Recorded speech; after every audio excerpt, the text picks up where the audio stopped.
Hello friends, দেখুন আজকে একদম কালারফুল একটা স্ন্যাক্সের রেসিপি নিয়ে হাজির হয়েছি। লেখা দেখে তো আপনারা বুঝতেই পেরেছেন আমি আজকে বানাচ্ছি চিজ ব্রেড পিৎজা। ইনস্ট্যান্ট তৈরি হয়ে যায়, কালারফুল ভীষণ, আর এমন কোনো লোক নেই বাচ্চা থেকে বড়। বাচ্চারা তো ভালোবাসেনি, বড়রাও কিন্তু মাঝে মাঝে পিৎজা খেতে ভীষণই ভালোবাসেন। একদম চিজে ভরপুর ইয়াম্মি টেস্টি পিৎজা যদি পাওয়া যায় গরমা গরম, তাহলে কিন্তু দারুণ লাগে। তো সেই পিৎজাই আমি ইনস্ট্যান্ট কি করে বানাচ্ছি পিৎজা ব্রেড ছাড়া, শুধুমাত্র নর্মাল ব্রেড দিয়ে, সেটাই চলুন আপনাদের সঙ্গে আজকে আমি শেয়ার করি। তো আমার আজকের রেসিপি চিজ ব্রেড পিৎজা।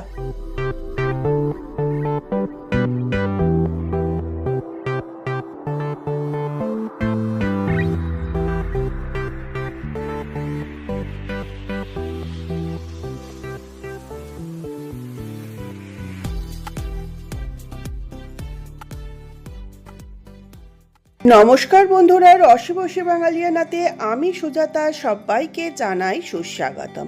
আমার আজকের recipe cheese bread pizza, yummy tasty instant একটা রেসিপিটি যদি ভালো লাগে তাহলে বন্ধুদের সঙ্গে শেয়ার করবেন, একটা লাইক করবেন। আর ভিডিওটা যদি দেখছেন অথচ চ্যানেলটা সাবস্ক্রাইব করেননি, তাহলে চ্যানেলটা সাবস্ক্রাইব করে পাশে থাকা বেল আইকনটা প্রেস করে দিলে আমি যখনই কোনো নতুন ভিডিও আপলোড করব সঙ্গে সঙ্গে আপনারা নোটিফিকেশন পেয়ে যাবেন।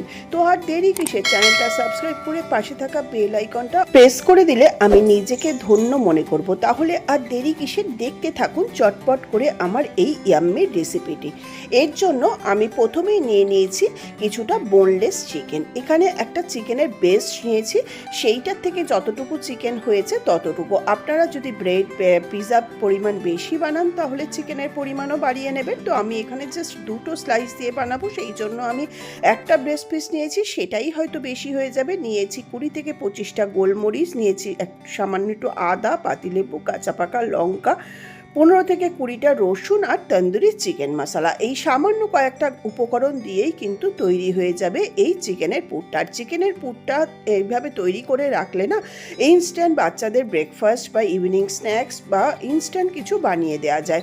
তো প্রথমেই আমি গ্রাইন্ডার জারটা নিয়ে এর মধ্যে ধুয়ে বেছে নেওয়া রসুনগুলো দিয়ে দিলাম, তারপরে গোলমরিচ দিলাম, তারপরে টুকরো করে রাখা আদাগুলো দিলাম, তারপরে এখানে কাঁচা লঙ্কা 5টা নিয়েছি। যদিও লঙ্কাগুলো ঝাল নয়, আপনারা বাচ্চাদের জন্য বানালে কিন্তু ঝালটা বুঝে দেবেন। এইবার এইগুলোর একটা আমি পেস্ট বানিয়ে নিচ্ছি। খুব বেশি স্মুথ পেস্ট বানানোর দরকার নেই।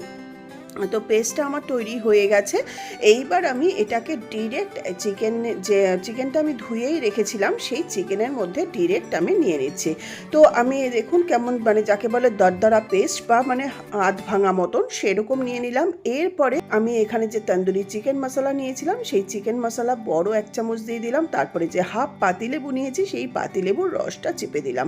সমস্ত কিছু দিয়ে এইবার আমি এটাকে ভালো করে মাখিয়ে মোটামুটি হাফ এন আওয়ারের জন্য ম্যারিনেশন করব। হাফ এন আওয়ার বাদে আমি এটাকে রান্না করব। আর আমি এখানে কিন্তু হলুদ গুঁড়ো বা লবণ কিছু ইউজ করলাম না। লবণ এখনই দিয়ে দিলে কিন্তু চিকেন থেকে প্রচুর জল বেরোবে। আর গ্রাইন্ডার জারটা ধুয়েও আমি একটু জল দিয়েছি। তো এটা হাফ এন আওয়ারের জন্য ম্যারিনেশন হতে থাক, হাফ এন আওয়ার বাদে আমি এটা রান্না করব। তো আমি এটা ঢেকে রাখলাম, দেখুন হাফ এন আওয়ার হয়ে গেছে। এইবার আমি এটাকে রান্না করব। তো গ্যাসটা অন করে আমি একটা ফ্রাই প্যান বসিয়ে দিলাম। আপনারা ফ্রাই প্যান ছাড়া কড়াইতেও কিন্তু বানাতে পারেন। তো ফ্রাই প্যানের মধ্যে আমি দিয়ে দিচ্ছি 2 চামচ রিফাইন্ড অয়েল। আমি এখানে রিফাইন্ড অয়েল দিয়ে বানাচ্ছি, আপনারা চাইলে কিন্তু বাটার দিয়েও বানাতে পারেন, তাতেও কিন্তু টেস্টটা দারুণ হয়। তারপরে তেলটা গরম হয়ে গেলে আমি এই ম্যারিনেট করা চিকেনটা সম্পূর্ণ ঢেলে দিলাম। এইবার হাই ফ্লেমে আমি 3 থেকে 4 মিনিট চিকেনটাকে একটু নাড়াচাড়া করে ভাজা ভাজা করে নেব। কেন চিকেনে দিলে না এটা প্রচুর জল বেরোতে থাকবে, আর দেখবেন চিকেনের কালারটা কিন্তু একটু চেঞ্জ হয়ে সাদাটে হয়ে যাচ্ছে। দেখুন কত চিকেনের থেকে জল বেরোচ্ছে, এই জন্যই লবণটা আমি পরে ইউজ করছি। আর আপনারা এখানে বাচ্চাদের জন্য বানালে গোলমরিচ আর কাঁচা লঙ্কাটা বুঝে ইউজ করবেন। তাছাড়া কেউ যদি ঝাল বেশি খেতে চান তাহলে কেউ কাশ্মীরি লাল লঙ্কার গুঁড়ো বা ঝাল লঙ্কার গুঁড়ো এই সমস্ত কিন্তু ইউজ করতে পারেন, কিন্তু আমি এগুলো কিছুই ইউজ করিনি। আর আমি তেল তেলের মধ্যে কিন্তু কিছু ফোড়নও দেইনি। তো এইবার আমি এটাকে ভালো করে নাড়াচাড়া করে এটা ঢাকা বন্ধ করে মোটামুটি 10 থেকে 15 মিনিট রান্না করে নেব। 15 মিনিট লাগবে না, মিনিট 10কেই হয়ে যাবে। চিকেনটা যেহেতু ছোট ছোট টুকরো করে কাটা আর ম্যারিনেট করা ছিল, তো 10 মিনিট বাদে আমি এসে দেখাচ্ছি চিকেনটা সিদ্ধ হয়ে কেমন রান্না হলো। তো দেখুন 10 মিনিট হয়ে গেছে আর এটা মিডিয়াম ফ্লেমে করেছি। চিকেনের থেকে যে জল বেরিয়েছে তাতেই চিকেনটা সিদ্ধ হয়ে সুন্দর রান্নাটা হয়ে গেছে। আর চিকেনে যেটুকু বাকি জল আছে এবার আমি ঢাকনাটা খুলে বাকি জলটুকু টানিয়ে নেব। এই সময় আমি এখানে অ্যাড করে দিচ্ছি স্বাদ অনুযায়ী লবণ। লবণটা অবশ্যই বুঝে দেবেন, কেন কি বাটার পড়বে, চিজ পড়বে। তারপরে দিয়ে দিচ্ছি কিছুটা টমেটো কেচাপ। এখানে আপনারা টমেটো সসও দিতে পারেন বা হট অ্যান্ড সুইট সসও দিতে পারেন, তাহলেও টেস্টটা ভালো হবে। আর দিয়ে দিচ্ছি টেস্টের ব্যালেন্সের জন্য সামান্য একটু চিনি, লবণ ও টমেটো কেচাপটা দিয়ে ভালো করে চিকেনের সঙ্গে এখানে নাড়াচাড়া করে নিচ্ছি। এই পর্যায়ে আপনারা চাইলে কিউব করে রাখা পেঁয়াজ, ক্যাপসিকাম সমস্ত কিছু একসঙ্গে এখানে মিক্স করে নিতে পারেন, কিন্তু এগুলো আমি এখানে মিক্স করলাম না। কেন, এটা আমি যে কোনো কিছু এরকম বানিয়ে রাখলে রুটির সাথে রোল করে দিতে পারেন বা ব্রেডের মধ্যে দিয়ে স্যান্ডউইচ বানিয়ে দিতে পারেন, বা আমি আজকে যে পিৎজাটা বানাবো সেরকমও করা যায়। এটা রেডি করা থাকলে না, ইনস্ট্যান্ট বাচ্চাদের যদি খিদে পায় তাহলেও কিন্তু বানিয়ে দেওয়া যায়। তো ইভিনিং স্ন্যাক্সে যদি এরকম রেসিপি গরম গরম বাচ্চারা পায় তাহলে কিন্তু ভীষণই খুশি হয়ে যাবে। দেখুন এটা নাড়াচাড়া করতে করতে চিকেনগুলো একদম সিদ্ধ হয়ে গেছে। আপনাদের হাতে নিয়ে দেখাচ্ছি। তো চিকেনটা আমার বেশ ভাজা ভাজা হয়ে গেছে। এইবার আমি চিকেনগুলোটা নামিয়ে রাখবো। আর এটা না আপনি যদিও ইনস্ট্যান্ট হয়ে যায়, কিন্তু সকালে যাদের মর্নিংয়ে স্কুল আছে তারা যদি আগের দিন বানিয়ে রাখেন, সকালবেলা কিন্তু ইনস্ট্যান্ট ব্রেকফাস্টটা বানিয়ে দেওয়া যায় বা স্কুলের টিফিনটা বানিয়ে দেওয়া যায়। নামাবার আগে আমি বেশ ভর্তি 1 চামচ দিয়ে দিলাম মেয়োনিজ, ভেজ মেয়োনিজ এখানে আমি কিন্তু ইউজ করেছি। আপনারা এখানে ফ্রেশ ক্রিমও ইউজ করতে পারেন, তাহলেও কিন্তু একটা ক্রিমি টেক্সচার আসবে। তো এটা আমার তৈরি হয়ে গেল চিকেন কিমাটা। এইবার আমি নেক্সট স্টেপে যাব। তো আমি যে বোনলেস চিকেনটা তৈরি করে নিলাম, এখানে 150 গ্রাম মতন চিকেন আছে। তো নিয়ে নিলাম যে চিকেনটা, তারপরে নিয়ে নিয়েছি রেড, ইয়েলো বেল পেপার, একটা ক্যাপসিকাম, একটা পেঁয়াজ, নিয়ে নিয়েছি পিৎজা টপিং বা pizza sauce, veg mayonnaise, red chilli flakes, mixed herbs, cube cheese, mozzarella cheese, এখানে আপনারা স্লাইস থাকলে নিতে পারেন, বাটার আর 2 পিস স্লাইস ব্রেড। তো এই প্রিপারেশনটা তৈরি করার জন্য দেখুন এই কটা উপকরণ হলেই কিন্তু হয়ে যাবে। মিক্স হার্বসের জায়গায় আপনাদের অরিগানো থাকলেও হবে। তো এবার আমি ব্রেডটাকে আগে একটুখানি বাটার মাখিয়ে একটা সাইড সেঁকে নেব। আপনারা কিন্তু কাঁচা ব্রেডের ওপরেও বানাতে পারেন, কিন্তু যদি স্কুলে দেন বাচ্চাদের একটু সেঁকে রেডি করে দিলে না চট করে নষ্ট হয়ে যাওয়ার চান্স থাকবে না। তো সেই জন্যই আমি এইটা তৈরি করছি। তো আমি একটা চপিং বোর্ড নিয়ে নিলাম। এরপরে প্রথমে আমি আগে বেল পেপার, পেঁয়াজ এগুলোকে ছোট ছোট করে কেটে নেব। যেহেতু আমি 2 পিস ব্রেড বানাবো, তো আমার সম্পূর্ণ ক্যাপসিকাম বেল পেপারগুলো লাগবে না, যতটুকু লাগবে সেইটুকু আমি কেটে কেটে নিয়ে নিচ্ছি। তো আমি রেড বেল পেপার এইটুকু নিলাম, ইয়েলো বেল পেপার এতটুকু নিলাম, আর নিয়ে নেব ক্যাপসিকাম। আমি যতটুকু লাগছে সেইটুকুই নিচ্ছি। আপনারা আপনাদের পছন্দ অনুযায়ী কম বেশি দেবেন। আর পেঁয়াজটা কিন্তু গোটা একটাই আমি দিয়ে দেবো। আর এইগুলোকে দেখুন এরকম ছোট ছোট কিউব আকারে মানে স্কোয়ার শেপে আমি কেটে নিচ্ছি। আর সাইডগুলো একটু বাদ দিয়ে দেবেন, একটু হয়তো নষ্ট হবে কিন্তু দেখতে ভালো লাগবে, সেই জন্য আমি এরকম কিউব করে সমস্ত গুলো কেটে নিলাম। তারপরে আমি গ্যাসটা অন করে একটা বড় প্যান বসিয়ে দিলাম। এখানে আমি একটা ননস্টিক ফ্রাই প্যান বসালাম, আপনারা কিন্তু গ্রিল প্যানও ইউজ করতে পারেন, তাহলেও কিন্তু ভালো হবে। এইবার আমি একটা বাটার নাইফ দিয়ে ব্রেডের একটা সাইডে বেশ ভালো করে ভর্তি বাটার স্প্রেড করে দিয়ে সেই সাইডটাকে ভালো করে লো টু মিডিয়াম হিটে আমি এটা সেঁকে নিচ্ছি। খুব ক্রিস্পি হবে, তাহলেই কিন্তু এটা বেশ ভালো লাগবে খেতে। এই সাইডটা আমি টপিং করব, সেই সাইডটাই কিন্তু সেঁকে নিচ্ছি। এই একইভাবে বাকি ব্রেডটাতেও আমি বাটার লাগিয়ে রাখছি। তারপরে ততক্ষণে এই ব্রেডটা সেঁকা হয়ে যাবে। তো তারপরে এই ব্রেডটাকে আমি তুলে নেব।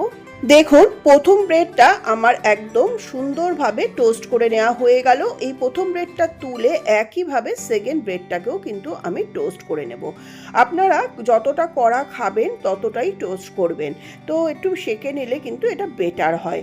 তো যাই হোক, আমার সেকেন্ড পিসটাও কিন্তু সুন্দরভাবে টোস্ট করে নেওয়া হয়ে গেল। আর অবশ্যই এটা লো টু মিডিয়াম হিটে করবেন। অপরদিকে পেঁয়াজ, ক্যাপসিকাম, বেল পেপারগুলো সমস্ত এরকম কিউব আকারে আমার কেটে নেওয়া হয়ে গেল। তো সমস্ত প্রিপারেশন রেডি। আর মোজারেলা চিজটা না আমি একটুখানি বাটির মধ্যে নিয়ে নিয়েছি। এইবার আমি এক এক করে এটা টপিং করে নেব ব্রেডের মধ্যে। সমস্ত চিকেন, ক্যাপসিকাম, পেঁয়াজ, বেল পেপার, মেয়োনিজ, সমস্ত কিছু, mix herbs, red chilli flakes সমস্ত কিছু দিয়ে। আর এখানে যদি আপনারা চান সুইট কর্ন থাকে সেটাও কিন্তু ইউজ করতে পারেন, বা কেউ যদি ভেজ খেতে চান তো পনির দিয়েও বানাতে পারেন। তো এইবার প্রথমে একটা স্লাইস ব্রেড নিয়ে নিলাম। এর উপরে আমি পিৎজা সস বা পিৎজা টপিংটা দিয়ে দিচ্ছি। এটা কিন্তু আমি রেডিমেড কেনা, আপনারা কিন্তু বাড়িতেও পিৎজা সস বানিয়ে নিতে পারেন, সেটাও কিন্তু ইউজ করতে পারেন। আর যদি পিৎজা টপিং বা পিৎজা সস না থাকে তাহলে টমেটো কেচাপ দিলেও কিন্তু খারাপ হয় না। তো আপনারা টমেটো সস দিয়েও কিন্তু ওপরটা এরকম দিয়ে মাখিয়ে নিতে পারেন। তো একইভাবে আমি দুটো ব্রেডেই পিৎজা টপিং বা পিৎজা সসটাকে ইউজ করে নিচ্ছি। সুন্দর করে আমি এটা নাইফ দিয়ে পুরো স্প্রেড করে নিলাম। এরপরে আমি এর মধ্যে দিয়ে দিচ্ছি এক এক চামচ করে ভেজ মেয়োনিজ। এখানে আমি ভেজ মেয়োনিজ ইউজ করছি, এটাতে না টেস্টটা খুব বেটার আসে এই জন্য। তো মেয়োনিজটাকেও ভালো করে আমি ব্রেডের মধ্যে স্প্রেড করে নিচ্ছি। তারপরে আমি এক এক করে বাকি জিনিসগুলো সমস্ত এখানে অ্যাড করব। এই অবস্থায় আপনারা কিন্তু স্লাইস চিজ থাকলে এখানে ইউজ করতে পারেন। তো তারপরে আমি দেখুন যে চিকেন কিমাটা সতে করে রেখেছিলাম, সেই চিকেন কিমাটা এক এক করে সুন্দর করে স্প্রেড করে দিচ্ছি, যাতে প্রত্যেকটা বাইটে চিকেনের পিসগুলো মুখে পড়ে। আর এটা ছোট ছোট করলে যেমন সিদ্ধও হয়ে যায়, খুব সফট হয়, আর বেশ খেতেও ভালো লাগে। তো চিকেনের কিমাটা কে কতটা দেবেন তার উপরেও নির্ভর করছে। দেখুন দুটো স্লাইসে দেওয়ার পরেও আমার এতটা রয়ে গেল। এটা আমি রোল বা যে কোনো ব্রেড স্যান্ডউইচ বা যে কোনো চিকেন স্যান্ডউইচ যে কোনো কিছুতে বানাতে পারবো। এটা আমি রেখে দিলাম। আপনারা যদি আরও পরিমাণে বেশি দিতে চান সেটাও দিতে পারেন। যত বেশি টপিং করবেন তত বেশি টেস্টি হবে। এরপরে আমি কেটে নেওয়া পেঁয়াজ, বেল পেপার, রেড, ইয়েলো আর ক্যাপসিকাম দিয়ে সুন্দর করে সাজিয়ে নিচ্ছি। এই যে বেল পেপার, ক্যাপসিকাম, পেঁয়াজগুলো এটাও কিন্তু আপনারা চাইলে একটুখানি বাটার দিয়ে সতে করে নিতে পারেন, মানে জাস্ট একটু টস করে নিতে পারেন। আর সঙ্গে যদি সুইট কর্ন থাকে সেটাও কিন্তু দিতে পারেন। তো দেখুন আমি সুন্দর করে এটা টপিং করছি। আর এত কালারফুল দেখলে না বাচ্চারাও খেয়ে নেবে। এমনি সাধারণত ওরা ক্যাপসিকাম বা বেল পেপার খেতে না চাইলেও এই পিৎজা এরকম করে দিলে কিন্তু চিকেনের সঙ্গে খেয়ে নেবে।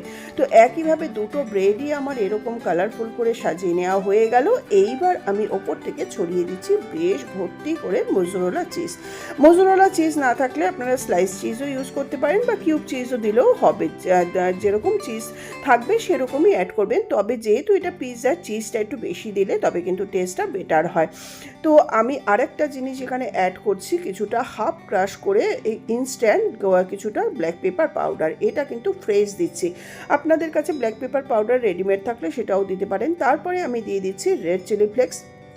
আর এই এক্সট্রা করে black pepper powder, red chilli flakes এটা দেয়াটা বাচ্চারা কে কেমন ঝাল খাবে সেই বুঝে কিন্তু দেবেন, কেন কি চিকেন ম্যারিনেশনের সময় কিন্তু আমি ব্ল্যাক পেপার পাউডার ইউজ করেছি অনেকটা। তারপরে আমি এখানে দিয়ে দিচ্ছি বেশ পরিমাণে মিক্স হার্বস। এখানে অরিগ্যানো থাকলে সেটাও কিন্তু ইউজ করতে পারেন। সমস্ত কিছু দিয়ে এইবার আমি এই টোস্টটাকে বানিয়ে নেব। চলুন এই ব্রেড পিৎজাটাকে এবার আমি বানিয়ে নেব। তো দেখলেন তো কত কালারফুলভাবে তৈরি হয়ে গেল। তো এরপরে আমি যে কিউব চিজটা নিয়েছি সেই কিউব চিজটাকে আমি একটা গ্রেটারের সাহায্যে গ্রেট করে দিচ্ছি, একদম ভর্তি ভর্তি করে। আমি দুটো ব্রেডের জন্য দুটো কিউব চিজ নিয়েছি, কিন্তু দেখলাম একটাতেই অনেকটা ভর্তি হয়ে গেছে। তো আমার দুটো ব্রেডের জন্য একটা কিউব চিজেই কিন্তু হয়ে গেছে, আর একটা কিউব চিজ কিন্তু আমার দরকার পড়েনি। আমার সম্পূর্ণ প্রিপারেশনটা তৈরি। এইবার আমি পিৎজাটা কী করে বানাই চলুন সেটাই আপনাদের সঙ্গে শেয়ার করি। এটা আপনারা চাইলে কিন্তু মাইক্রোওয়েভ করতে নিতে পারেন। ওপর থেকে আবার একটু দেখা সৌন্দর্যের জন্য দিয়ে দিলাম রেড চিলি ফ্লেক্স। এটাও কিন্তু অপশনাল, চাইলে দেবেন না হলে দেবেন না। আমি এই সেম ফ্রাই প্যানটাতেই বানিয়ে নিচ্ছি। যদিও এই প্যানের মধ্যে বাটার রয়েছে, তবু আমি সামান্য আরেকটু বাটার অ্যাড করে নেব। যেই পোর্শনটা কাঁচা রয়েছে সেই পোর্শনটা কিন্তু আমি নিচের দিকে দেব। আর ওপরে টপিংটা তো আপনারা জানেন, আগেই আমি ওটা সেঁকে নিয়েছিলাম। তো বাটারটা মেল্ট হলেই আমি এই ব্রেডটা বসিয়ে দিলাম রেডি করা। এইবার আমি সাইডে দিয়ে দেব ছোট্ট একটা বাটিতে জল, যাতে এটা যখন ঢাকা দেব টেম্পারেচারটা যে ভেপারটা বেরোবে তাহলে টেম্পারেচারটা ব্যালেন্স করে। আর এইটা এটা চট করে পুড়েও যাবে না ব্রেডটা। তবে এটা লো টু মিডিয়াম হিটেই করতে হবে, হাই হিটে করবেন না, তাহলে ব্রেডের নিচটা পুড়ে যাবে, চিজটা মেল্ট হবে না আর খেতে ভালো হবে না। তো এইভাবে আমি 5 থেকে 7 মিনিট ঢাকা বন্ধ করে করছি। তারপরে আমি এটাকে আবার তুলে দেখাবো যে কেমন হলো আমার instant yummy bread pizza, cheesy bread pizza. তো দেখুন প্রথম ব্রেড পিৎজাটা আমার একদম রেডি হয়ে গেছে। তো আর চিজটাও বেশ সুন্দর মেল্ট হয়ে গেছে। এইবার আমি এটাকে শিফট করে নেব। তো আমি এই চপিং বোর্ডটার ওপরেই কিন্তু প্রথমে শিফট করে নিচ্ছি, কেন কি এটাকে যে পিৎজার মতন কাট করে নেব। তারপরে আমি একইভাবে আরও একটা বাকি যে ব্রেডটা রয়েছে সেটাকেও কিন্তু আমি বানিয়ে নেব। তো আমার একটু সামান্য বাটার দিয়ে আমি বাকি ব্রেডটাকেও কিন্তু এইভাবে দিয়ে দিলাম, আবারও ঢাকা বন্ধ করে দিলাম, আর জলটা যেভাবে আছে সেভাবেই থাক। এবার ভালো করে যাতে ভেপারটা একটুও না বেরোয় সেইভাবে বাকি ব্রেডটা বানিয়ে নিয়ে তারপরে আমি ফেরত আসছি। দেখুন তৈরি হয়ে গেল yummy tasty instant cheese bread pizza. এইবার আপনারা আমি এখানে নাইফ দিয়েই কাটছি, আপনাদের কাছে যদি পিৎজা কাটার থাকে সেটা দিয়েও কিন্তু কাটতে পারেন। তো এইভাবে ছোট ছোট পিস করে দিলে বাচ্চাদের খেতেও যেমন সুবিধা হবে, বাচ্চা বড়দের দেখতেও যেমন ভালো লাগে, খেতেও সুবিধা হবে। তো আর যদি বাচ্চারা শেয়ার করে তাহলে আরও সুবিধা হবে। এইভাবে আপনারা ফয়েলে র্যাপ করে করে আলাদা আলাদা করে কিন্তু দিতে পারেন। তো আমি যেহেতু ইনস্ট্যান্ট এখন খাবো, তো এই জন্য প্লেটে শিফট করে নিচ্ছি।